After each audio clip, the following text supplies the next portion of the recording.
federal. Esta demanda tendrá que ser acompañada, otro punto importante, además de la constancia de no conciliación que ya les dije, salvo que sea una causa de excepción, discriminación, por ejemplo, otro punto importante me parece favorable a las empresas. El trabajador va a tener que, desde que ingresa la demanda, ofrecer sus pruebas. Mete su demanda, acompaña de todas las pruebas que tiene y su constancia de no conciliación. Aquí, una vez que se presenta la demanda, podrá venir un acuerdo donde lo previenen o la admiten. Y si seguimos, por favor, con la siguiente lámina, lo importante aquí también es que una vez que se admite la demanda, se va a notificar a la empresa, se le va a emplazar lo que se llama. Ojo aquí con esto. Ya el juicio no es como antes, donde te llega un documento de la Junta de Conciliación y ahí venía una fecha de una audiencia, que a lo mejor te llegaba hoy ese oficio y era dentro de 3 o 4 meses la audiencia. Hoy ya no es así. Hoy te llega el oficio donde te notifican la demanda a través del Poder Judicial de tu entidad federativa y te van a dar 15 días para contestar la demanda, 15 días hábiles. Entonces, si queremos ir tomando notas, en cuanto recibamos una demanda ya del nuevo sistema, de inmediato la tenemos que turnar a los abogados, porque vamos a tener 15 días para contestar la demanda y también ofrecer nuestras pruebas. Entonces, ojo con esto, es un cambio bien sustancial. Siguiente, por favor.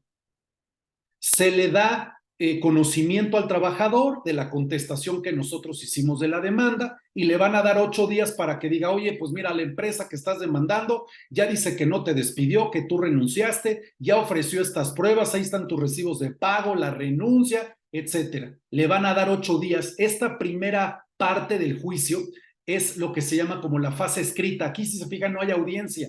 Todo es intercambio de escritos a través del tribunal.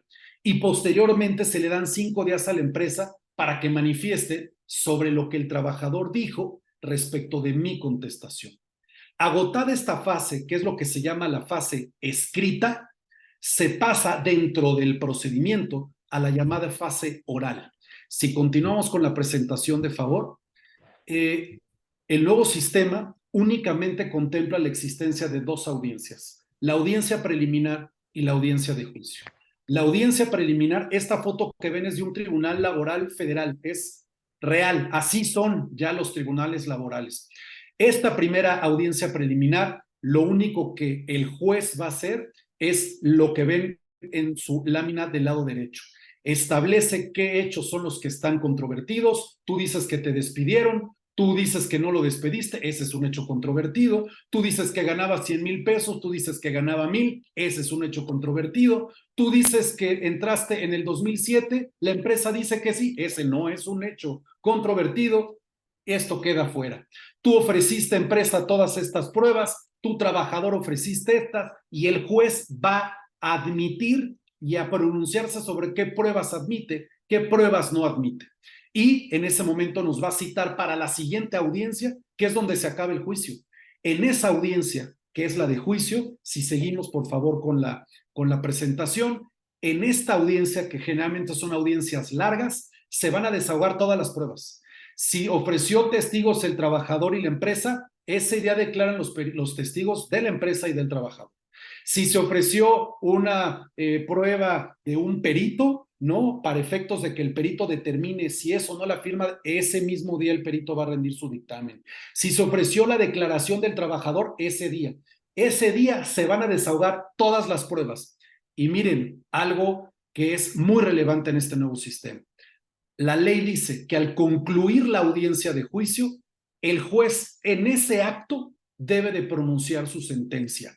Salvo que se trate de un material muy robusto, podrá pedir un plazo que no puede ser superior a 5 días para dictar sentencia.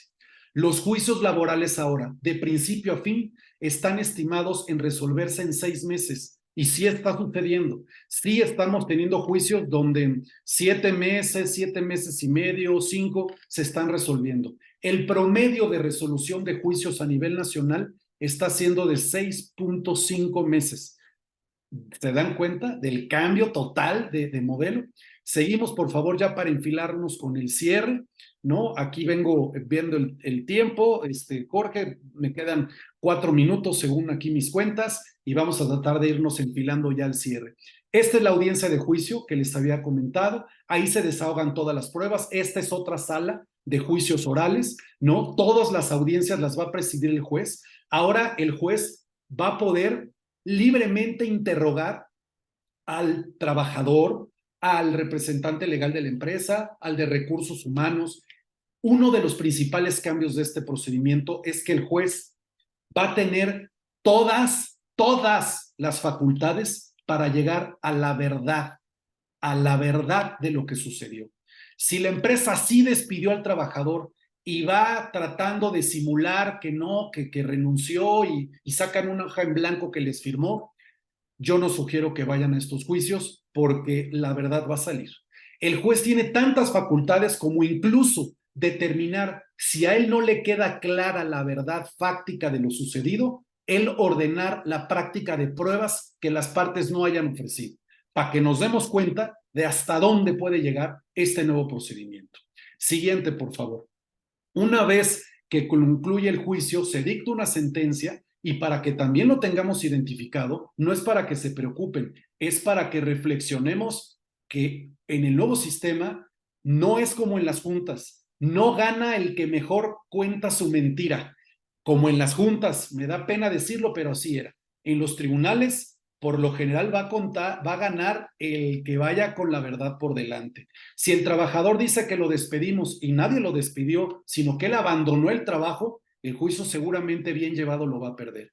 Como dato, una vez que el juez emite sentencia, si lamentablemente la empresa lo perdió, dentro de sus facultades puede ordenar girar oficios a la Comisión Nacional Bancaria y de Valores, al registro público, para encontrarle bienes a la empresa y asegurarse que esa sentencia sea cumplida.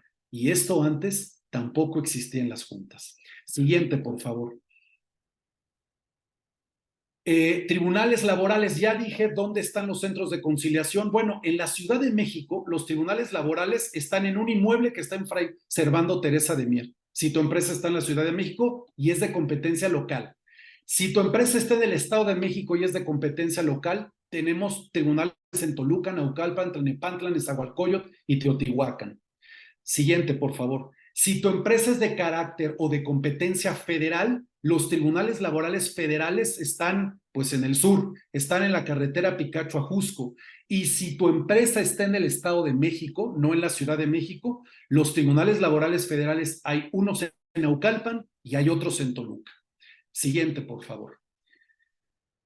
Finalmente, para ir entrando ya en este último minuto, conclusiones y recomendaciones. Ya las fui dando a lo largo de la plática, fui diciéndoles, ojo aquí, esto es importante, pero para cerrar con 5 o 6 tips así claros.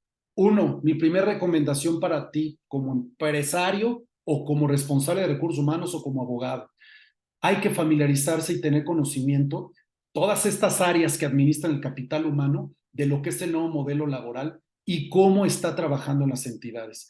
Si hoy hay alguien en tu empresa que no sabe esto que te estoy explicando, híjole, yo sí me preocuparía, porque por lo menos en la Ciudad de México ya tiene 10 meses esto, o ya lo debemos de conocer. Segundo, hay que estar sensibles y dispuestos a la conciliación ante cualquier conflicto que tengamos. Mi recomendación es tratemos de conciliar la mayor cantidad de conflictos que tengamos, no por justicia, por practicidad. Hay juicios o asuntos que no se pueden arreglar. Si un trabajador le tienes perfectamente comprobado y evidenciado un acoso sexual, un fraude, son casos especiales, pero si es factible, mi sugerencia es siempre trata de conciliar los asuntos ahora en el nuevo sistema.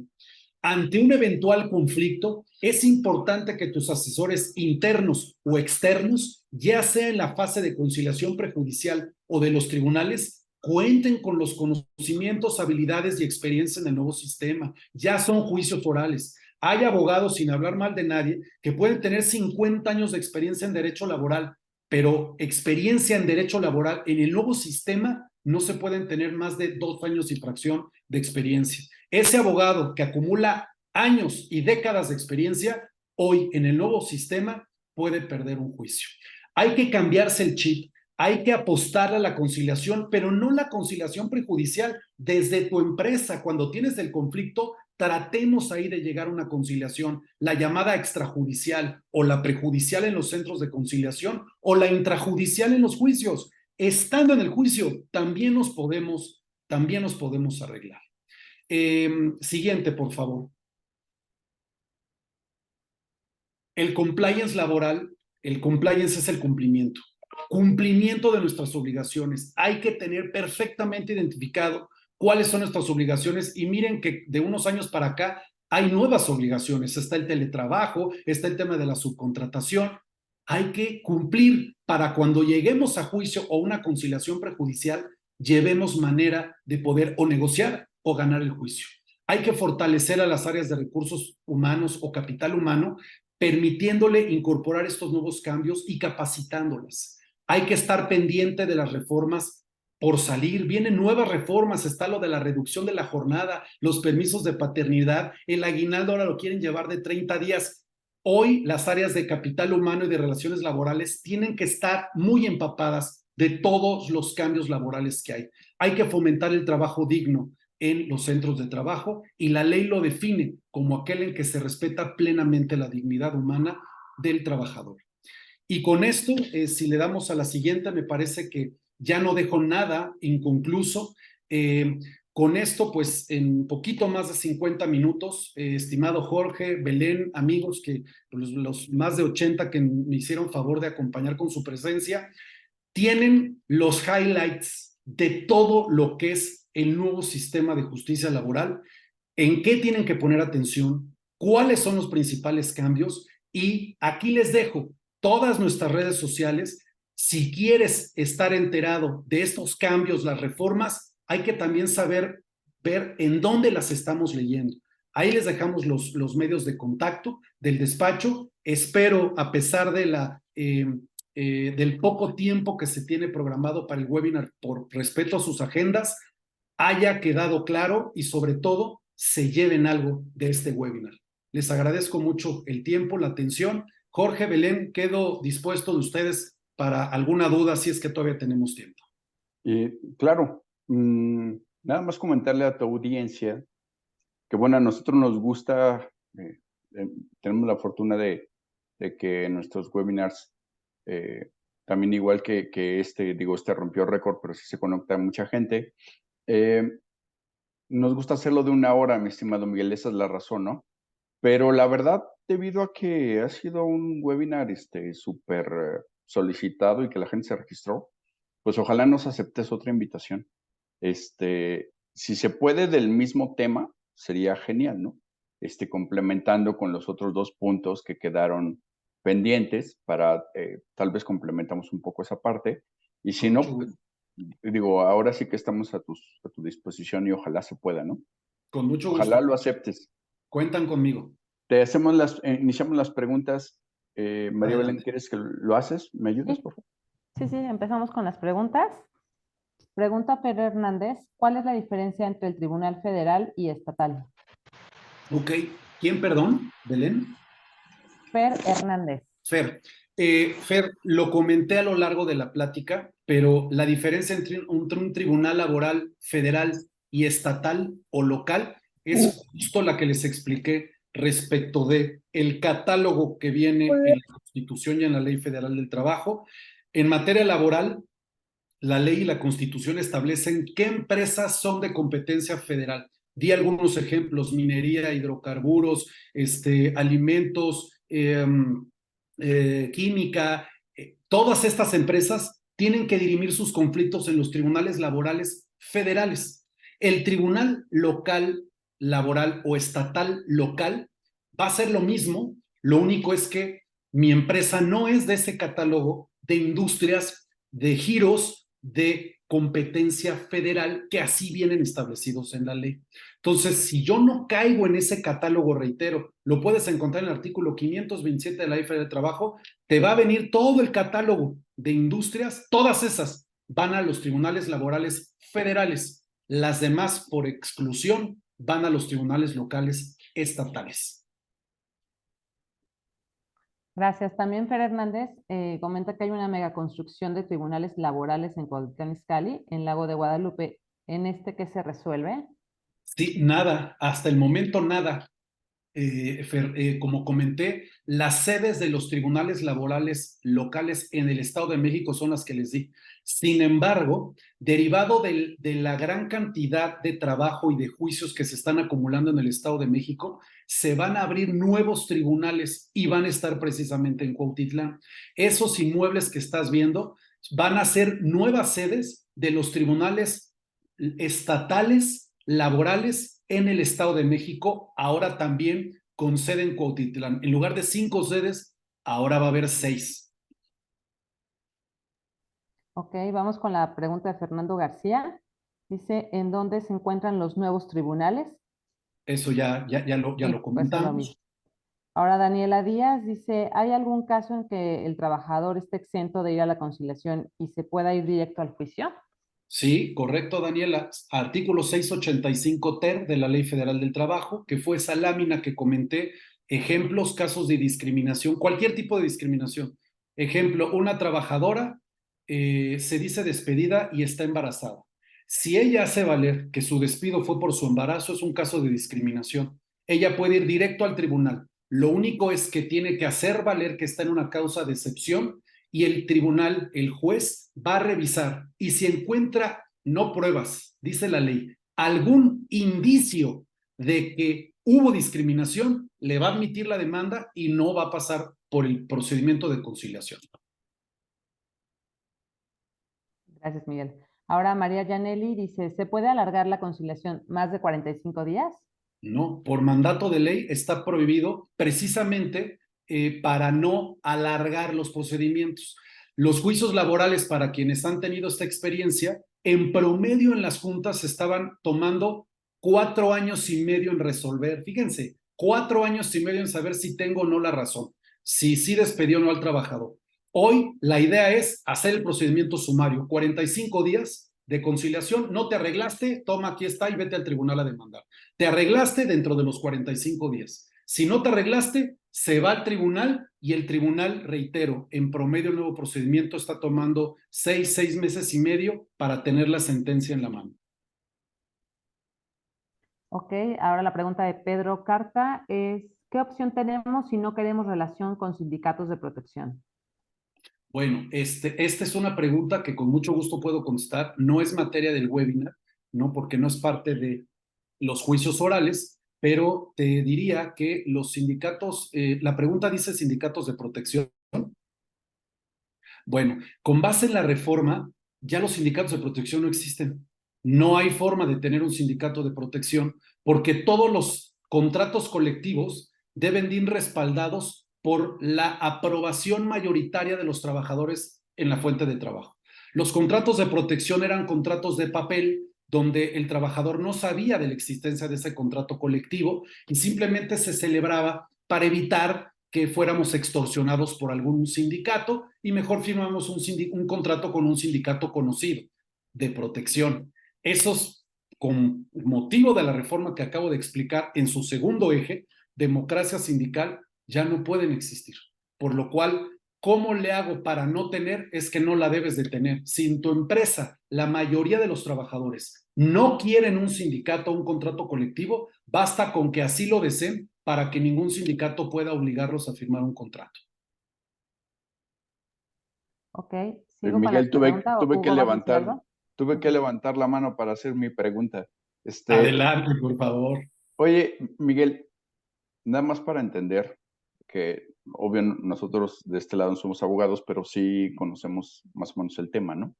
Y para orientar también a nuestros clientes y, obvio, mandarlos con Miguel Andrade, Andrade Abogados, pero antes de, acabas de comentar aquello de los sindicatos blancos, digo, así le llamaba, ¿no? ¿Ya no existe? Los sindicatos blancos eran sindicatos reales, constituidos legalmente, que lo que hacían era celebrar un contrato colectivo con una empresa, pero ese contrato no tenía aplicación. ¿Esto por qué surge? Como una medicina, como un antídoto estimado Jorge, quizá muchos padecieron de eso, de que antes de la reforma era muy común ser extorsionados. Y Es podía llegar correcto. un sindicato que tú ni conocías a decirte, o me firmas este contrato colectivo o te emplazo a huelga. Y claro que te podían emplazar a huelga, con base en las reglas anteriores. Hoy ya no, porque la reforma establece a nivel constitucional que cualquier sindicato que quiera exigir de una empresa la firma de un contrato colectivo debe de acreditar a la autoridad la representatividad. Es decir, yo soy un sindicato, esta fuente de trabajo tiene 100 empleados, yo represento a 60 de ellos, mira, aquí están afiliados a mí y yo quiero pedir a la empresa la celebración de un contrato. Es plenamente válido y legítimo. Lo que no se Perfecto. podía es, pues yo ni conozco a los trabajadores, pero pues quiero emplazar a huelga y era una vil extorsión. Y entonces nos sacaban o dinero o nos terminaban obligando a firmar un contrato que después era una sacadera de dinero. Esos sindicatos blancos eran los que trabajaban o administraban esos contratos de protección y que no los desconozco, porque al final, he de decirlo, como abogados patronales nosotros ayudamos a cientos de clientes a tener este tipo de contratos para evitar que se les metieran a sus empresas. Es Hoy correcto. ya no es necesario. Perfecto. Te agradezco muchísimo Con la mucho respuesta. gusto. Ok, Connie Pérez comenta que está súper interesante y enfocado el tema, que ojalá que podamos compartir la presentación. Gracias, gracias, Connie. Fernando García dice, ¿qué pasa con los extrabajadores que inventan cosas en las demandas? Ejemplo, salario que se les debe aguinaldo, vacaciones, etcétera. Claro que sí, Fernando. Es una muy buena pregunta. Por cuestión de tiempo, a lo mejor ya no lo pude explicar, pero dentro de las bondades de la reforma, te invito, tú que te he visto muy curioso, positivamente hablando, ¿no? En cuestión de tus dudas, que revises el artículo 48 bis de la Ley Federal del Trabajo. Es un artículo nuevo que no existía y te habla de los actos notoriamente improcedentes. Y esto va precisamente hacia ello, que la autoridad considerará como un acto notoriamente improcedente cuando un trabajador falsea sobre su salario o sobre su fecha de ingreso. Y está ahora sancionado en el artículo 1004 de la Ley Federal del Trabajo, que si se evidencia que una empresa o trabajador exhibe documentos falsos, condiciones de trabajo falsas, testigos falsos, además de ser multado, pueden ser constitutivo de un delito. Entonces, ¿qué pasa? Lo que tiene que pasar es que el litigio de estos juicios tiene que ser totalmente apegado a la verdad, de los dos lados. Y si un trabajador falsea, habrá que hacérselo notar al juez con las pruebas. Ejemplo, yo ganaba 50,000 pesos y tenemos los FDIs donde él ganaba 15,000 y solicitársele de vista al Ministerio Público. He visto yo como muchas sentencias, hoy vi una sentencia donde un juez de un tribunal laboral en la Ciudad de México, en el acuerdo dice, se apercibe al trabajador de dejar de falsear hechos notoriamente falsos e inverosímiles. Contrario a ello, se le dará vista al Ministerio Público y se le multará con tantas UMAS. Ya no es como antes. Reitero, antes era gana el que mejor cuente su mentira. Hoy ya no. Ok, gracias. Cecilia Inclán, que apoya la invitación de otro webinar sobre los mismos temas. Gracias, gracias. Norma Lilia Puentes dice, la Unión Industrial del Estado de México le agradece por toda la información. Jorge Alvarado dice, ¿qué recomendación sugieres antes de asesorarse de un abogado laboral para saber que está capacitado para este nuevo modelo laboral? Bueno, es una muy buena pregunta de Jorge. Es decir, ¿cómo puedo yo asegurarme que el abogado al que le voy a turnar el nuevo asunto del nuevo sistema, pues está capacitado, ¿no? Pues primero será preguntarle, ¿no? Oye, ¿ya han llevado procedimientos en el nuevo sistema? Si fuera un abogado de la Ciudad de México, pues apenas la reforma entró hace 10 meses. Yo le preguntaría, oye, ¿han llevado asuntos en otros lados? La reforma aquí es muy reciente, ¿ya han llevado asuntos? ¿Ya tienen experiencia en este tema? No quedará de inicio más que pues, generar un acto de buena fe. ¿no? Porque difícilmente vamos a poder demostrarlo diciendo, a ver, pues mira, te enseño aquí las evidencias de que hemos atendido estos juicios, pero yo partiría por preguntarle eso, ¿no? Yo lo comento así de claro. Si ustedes ubican la lista de las 8 principales entidades que entraron con el sistema en el 2020, Hidalgo, Campeche, Estado de México, etcétera, en teoría, despachos ubicados en esas entidades necesariamente deben de tener más experiencia que en otras entidades, porque ellos ya tienen 2 años litigando esto, o tendrían que tener 2 años litigando estos juicios. Entonces, este también puede ser una referencia. ¿Dónde están ubicados? Ya con el mapa que les di pueden decir, bueno, tú tienes 1 año con la reforma o tú tienes 2 años con la reforma. Creo que también puede ser otra posibilidad de referenciar qué tanta experiencia tienen en el nuevo sistema.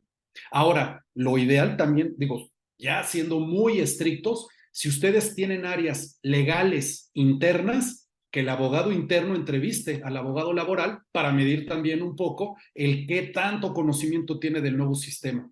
Entiendo que algunas empresas hoy aquí son micro o pequeñas o medianas, como más del 90% de las empresas del país, y que no tenemos esa posibilidad de tener un área legal interna. Bueno, si no es el caso, ya les di algunos tips de más o menos cómo ubicar qué tanta experiencia pueden tener en el manejo del nuevo sistema.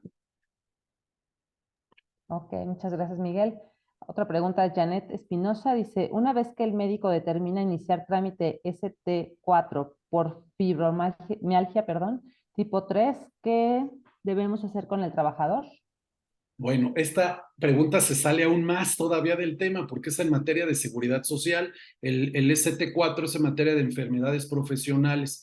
Entonces, bueno, aquí sí yo no me atrevería a dar una opinión porque creo que sí habría que ver qué dice ese ST4, cuáles son las condiciones de ese trabajador. Creo que así contestar la pregunta al aire sería muy irresponsable de mi parte. Con mucho gusto, si quieres, están ahí los canales de contacto. Si nos buscas, con mucho gusto, pero sí teniendo un poco más de detalle, porque así creo que haría mal yo en dar una opinión. Ok, Verónica Alvarado dice, buenas tardes, ¿cómo se comprueba el ausentismo del trabajador en la conciliación? Bueno, es una buena pregunta. Es uno de los grandes desafíos, no del nuevo sistema, sino del sistema incluso anterior, que muchos de las terminaciones de las relaciones laborales son porque el trabajador se va. No vuelvo a saber de él y resulta que después me llega la demanda, ¿no? Pero aquí en el nuevo sistema, reitero, pues todo lo vamos a tener que probar de manera incuestionable para que nos den la razón. ¿Cómo puedo yo acreditar un abandono de trabajo o que alguien se dejó de presentar? Se me ocurren varias formas. La primera es si tenemos buenos controles de registro de asistencia, puede funcionar. Hay sistemas ya biométricos, dactilares, faciales. Nada más hay que ver que esos controles que reporta el sistema puedan servir en un juicio, porque a veces no viene ni el nombre de la empresa. Son muy sofisticados, pero en un juicio no sirven. Lo primero que yo haría, si creo que voy a tener una situación, que el abogado laboral interno o externo revise el tipo de reporte que da. Segundo, puedo también levantar actas administrativas. Este es un muy buen mecanismo que pocas empresas llevan a cabo y la mayoría de las empresas lo hacen porque carecen de reglamentos interiores de trabajo. Ojo, un reglamento interior de trabajo hoy tiene que ser depositado ante el Centro Federal de Conciliación y Registro Laboral. Si tu reglamento no está registrado, no es de aplicación obligatoria. Entonces, una recomendación extra para el webinar de hoy: tengan sus reglamentos debidamente registrados ante el centro, porque ahí se puede incorporar un capítulo de sanciones donde establezca que voy a levantar actas administrativas, y ahí les dejo otro consejo. Podemos establecer que en el acta administrativa basta con que esté firmada por 2 testigos, sin necesidad de que la firme el trabajador para que tenga valor. Obviamente, si un trabajador me abandonó, ¿cómo le hago para que me la firme? No, pero si esto viene amarrado de un reglamento debidamente depositado y aprobado, tenemos más posibilidad de acreditar el abandono. Los testigos también puede ser importante en este nuevo sistema donde tenemos que ir con la verdad. Si en realidad abandonó, llevar a 3 compañeros de trabajo a que manifiesten que efectivamente lo dejaron de ver, que ya no supieron de él, etcétera. Ahí son algunas ideas así muy a bote pronto de cómo poder acreditar el abandono. Nada más una precisión. Cuando me dicen cómo acreditar un abandono en el centro de conciliación, ojo, el centro de conciliación no va a resolver el conflicto y podemos encontrar que digan, cuando yo llegue con todas mis pruebas, nos digan, espérame, aquí no venimos a litigar el juicio porque no es un juicio, venimos a platicar, a negociar. Nos hemos encontrado conciliadores donde dicen, a ver, licenciado, yo no soy quien va a valorar las pruebas, entonces guardémosla. Aquí venimos a conciliar, a negociar. Y negociar es realizar concesiones recíprocas. Eso es negociar. Ok, muchas gracias. También Fer Hernández dice, ¿qué pasa con los 3 meses de inducción al trabajador cuando es de nuevo ingreso? Y 3 meses pregunta, de sí, qué? perdón. Dice, ¿qué pasa con los 3 meses de inducción al trabajador cuando es de nuevo ingreso? Ok, bueno, no sé a qué se refiere Fer, lo de los 3 meses de inducción. En la ley no está previsto. Si un trabajador entra, entra. Sí existe lo que son los periodos a prueba o de capacitación inicial, pero la ley establece que si tú celebras un contrato a prueba o de capacitación inicial, desde el día 1 genera derechos. Le tienes que dar seguro social y pagar prestaciones igual que otro trabajador. Si lo sometes a un periodo a prueba de 30 días, no lo pasa, bueno, se acaba el contrato, no hay liquidación, le paga su finiquito y se acabó. Pero de los 3 meses de inducción no me queda claro. Si tú me hablas de que en tu empresa requieren inducirlos o capacitarlos 3 meses antes, ¿no? Ese es un contrato a capacitación inicial, pero tiene ciertas características. Si esa capacitación no lo pasa, se le paga un finiquito. Y si la pasa, se queda ya con ese tiempo indefinido o indeterminado. Ok, también Fer dice que si ustedes dan el acompañamiento de legislación laboral, algo como lo llamado iguala. Sí, con mucho gusto, Fer, lo podemos. Ahí están nuestros canales de contacto, con mucho gusto, claro que sí. Hay que ver nada más qué necesitan y con gusto estamos para eso. Ok, Connie Pérez dice, ¿podrían compartirnos un formato de actas administrativas? ¿Es necesario que esta acta administrativa lleve el logo de la empresa? Ok, empiezo de atrás para adelante. Lo del logo de la empresa, no, pues no es necesario. Es más, la Ley Federal del Trabajo no establece cuáles son los requisitos para levantar un acta administrativa, por lo que tiene que ser un tema más de estrategia de los abogados internos o externos de la empresa, porque al final no te dice la ley cómo la debes de levantar ni qué debe de contener. Ahora, me voy a la primera y qué bueno que me das, Connie, oportunidad con tu pregunta de decir esto. El hacer un acta administrativa a través de un machote o esqueleto es el peor error que pueden cometer. Si quiere levantar buenas actas administrativas, cada caso es particular.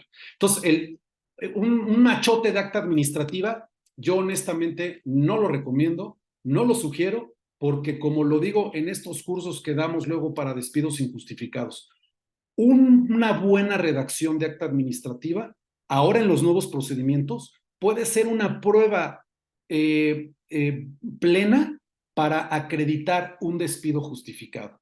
Pero si esa acta está hecha con un esqueleto y nada más le cambiamos nombre y fechas, seguramente no nos lo va a permitir.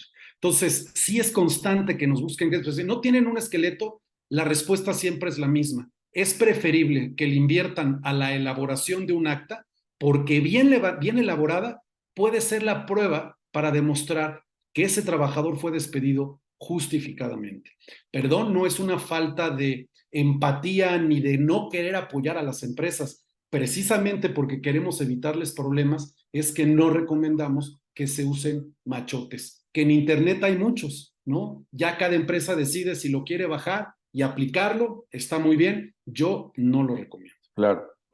Mi estimado Miguel, la verdad, súper interesante, muy amigable el webinar para nosotros que no somos abogados, Bueno, como dijeran, el curso fue al revés, no es contaduría para no contadores, sino es, no sé si decirlo, abogacía para no abogados. sí, Estuvo, la sí. verdad, excelente. Sí, yo sé que tienes tus cursos, pero si nos das oportunidad de que podamos tener algún otro webinar para la Sí, gente, sí, sí, pues sí, te sí. lo agradecería muchísimo. Claro que sí. Este, eh, El tiempo se ha terminado. De hecho, nos extendimos un poco. Nos gusta que comúnmente, como platicamos, sea de 1 10 a lo más. Estuvo grandioso. Te agradecemos mucho que hayas aceptado nuestra invitación. Te esperamos en breve. Belén, no sé si tengas algún comentario. Te esperamos en breve. La gente lo está pidiendo. Te estaremos buscando nuevamente para que, por favor, ojalá aceptes otra invitación. Con mucho gusto. Con mucho gusto. Siempre es un placer para mí poder sumar al ecosistema empresarial, así que cuenten conmigo, nos coordinamos. Por ahí ya vi peticiones muy concretas de temas que quieren que abordemos. Todos los podemos platicar, ¿no? Los vamos a organizar y muchas gracias de verdad a todos por sus preguntas. Espero haberlas pues dejado, si no con más claridad, por lo menos sí con precisión de qué recomendamos hacer y no hacer en este nuevo modelo que, como ya vieron, es muy distinto. Sí, y finalmente comentar que están tus datos. Vamos a compartir tanto la grabación, si nos permites también la presentación. La compartimos con los asistentes al webinar. Tenemos sus correos electrónicos. También Claro. mencionarles el comercial de Trending Business Advisors. Cualquier cosa en aspectos financieros, contables, fiscales, en los que les podemos ayudar, recursos humanos, con todo gusto. Estamos para servirles. Y nuevamente, muchas gracias, Miguel, Belén. Si no hay ningún comentario adicional, excelente y felicidades por este gran webinar. Gracias a ustedes por el apoyo para su realización. Que tengan buena tarde y nos vemos en un siguiente webinar. Que Hasta tengan luego. buena semana. Gracias. Hasta luego, gracias.